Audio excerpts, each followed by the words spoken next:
Hello friends, मैं Rachna Amarnath happy literature channel में आपका स्वागत करती हूँ। So friends, in this video I am going to discuss a short story written by Mahasweta Devi, salt. First, let's see few facts about author.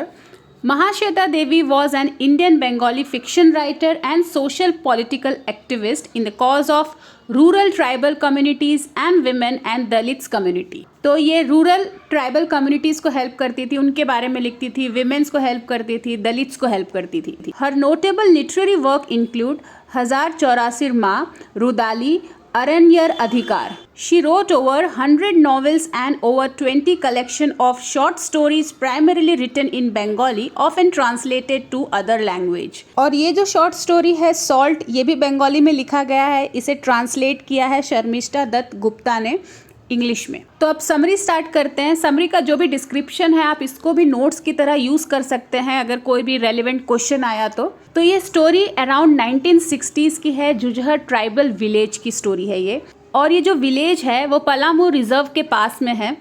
और इस पूरे forest का देख रेख, पूरे रिजर्व का देख रेख एक उत्तम चंद नाम के ट्रेडर और मनी लेंडर का है. और ये अपने पावर के चलते वहाँ के ट्राइबल कम्युनिटीज़ को बहुत ज़्यादा एक्सप्लॉइट करता था, उनसे बहुत काम लेता था, लेकिन उनको प्रॉपर वेजेस जो होता है वो नहीं देता था. तो ये चीज़ कई सालों से चलती आ रही थी, कोई इस पर ऑब्जेक्शन नहीं उठाता था. जिसको जो मिल जाता था उससे सेटिस्फाइड रहता था कि कौन इसके सामने कुछ बोलेगा. फिर पूर्ति नाम का एक यूथ जो कि मुंडा ट्राइब कम्युनिटी का था, वो इसके अगेंस्ट रिवोल्ट छेड़ दिया. मतलब इसने जो भी कुछ बोला, उत्तम चंद जो भी कुछ कहता था वो उसे रेफ्यूज़ कर दिया. और बाकी सारे कम्युनिटी को भी उसने इन्फ्लुएंस किया कि हम इसकी बात नहीं सुनेंगे और उत्तम चंद के लिए हम काम नहीं करेंगे. तब उत्तम चंद तो बहुत पावरफुल था, इस पर वो बहुत ज़्यादा गुस्सा हो गया.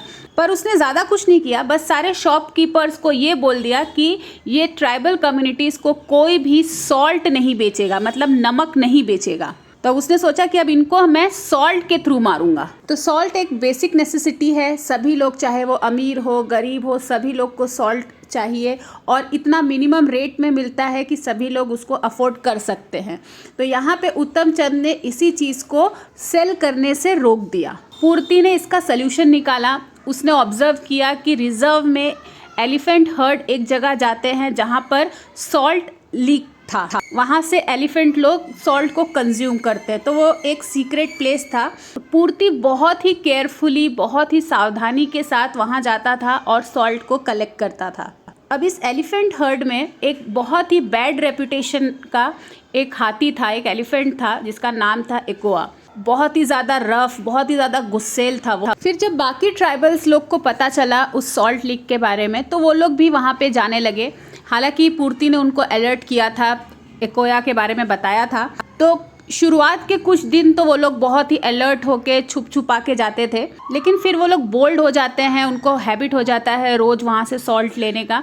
तो यहाँ पे ओवर कॉन्फिडेंस के वजह से वो लोग अपना जो प्रिकॉशन था वो नहीं लेते और एकोया ने उनको देख लिया, उन पर अटैक करके उनको मार डाला. तो जब मैटर का इन्वेस्टिगेशन शुरू हुआ, कुछ फॉरेस्ट ऑफिशियल्स आए और भी लोग आए, तो किसी को ये बिलीव नहीं हो रहा था कि कोई सॉल्ट चुराते हुए भी मर सकता है अनलेस वो ड्रिंक ना किया हो. तो इस इंसिडेंट को इरेशनल एक्ट बताया गया और इकोया को भी मार दिया गया था ये डिक्लेयर करके कि वो एक रोग एलिफेंट था, मतलब वो डिफरेंट एलिफेंट था, उसका मेंटल कंडीशन ठीक नहीं था. और ये दोनों ही इंसिडेंट के वजह से जो विलेज का हेडमैन था वो बहुत ज़्यादा अपसेट था.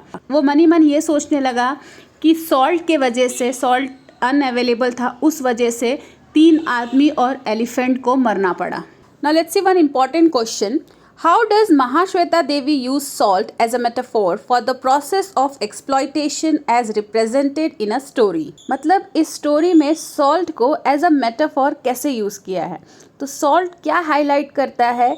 गरीबी को बताता है, एक्सप्लॉइटेशन को बता रहा है. तो चलिए पहले इंट्रोडक्शन देखते हैं. इंट्रोडक्शन लिखना बहुत ज़रूरी होता है, इससे आपको अच्छे मार्क्स मिलते हैं.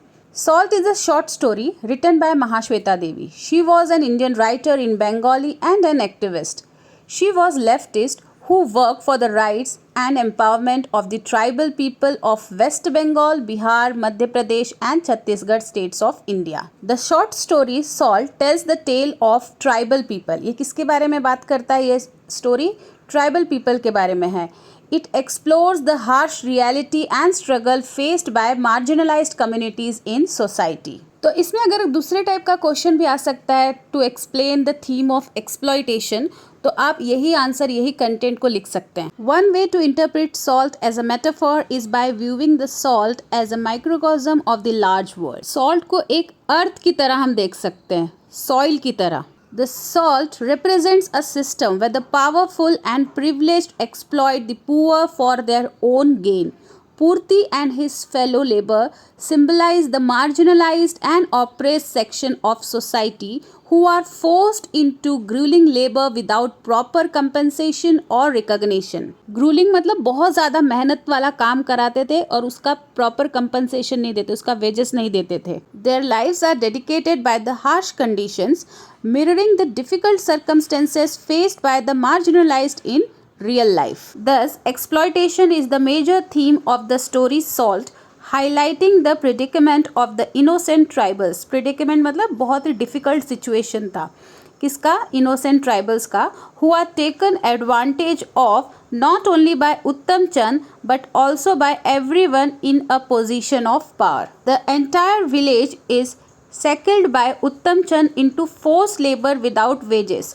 तो उत्तम चंद क्या करता था कि जितने भी लेबर्स को अपॉइंट करता था, हायर करता था, उनको वेजेस नहीं देता था. इनफैक्ट उनसे इंटरेस्ट लेता था, ये बोल के कि उनके जो 4 फादर्स हैं, उनके दादा परदादा, उन्होंने इनसे कर्ज लिया था इनके फादर्स से, तो वो अब इनको चुकाना है, इसलिए उनको वो वेजेस नहीं देता था. The story demonstrate the Nexus मतलब connection between politics at the macro or national level and power structures at the local level represented by the landowners, traders and youth committees. और जितने भी अथॉरिटीज़ थे वहाँ पे, जो लॉ था वो ऐसे सिर्फ नाम के लिए लॉ था इन ट्राइबल्स लोगों के लिए, और जो अथॉरिटी थे सब कुछ जानते हुए भी कोई स्टेप नहीं ले रहे थे. The narrative has a strong didactic element. Didactic मतलब मॉरल टीचिंग जैसा एलिमेंट है इस स्टोरी में, problematizing the issue of justice and making a strong appeal to the reader's social conscience. Purti's role in the tragedy highlights the impossibility of making black and white moral judgment in certain situations. The story constructs a parallel between Ekoya and Purti, each a loner struggling for survival, each destroyed rule and system. The metaphor of salt itself holds significant meaning in the story. Salt is a basic necessity of life, essential for survival and flavoring food.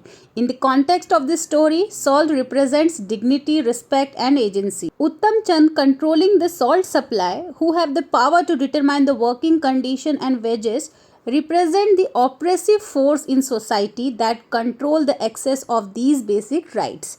Which basic rights? Dignity, respect and agency. तो चलिए अब conclusion देखते हैं. Salt by Mahasweta Devi can be seen as metamorphical exploration of the struggles faced by marginalized communities in society. Through this metamorphical lens, the story highlights the urgent need for social change and equal rights for all members of society. तो friends, अगर आप इस answer को और elaborate करना चाहते हैं तो समरी में से कुछ कंटेंट लिख सकते हैं, आप स्टोरी को थोड़ा सा एक्सप्लेन कर सकते हैं इसमें.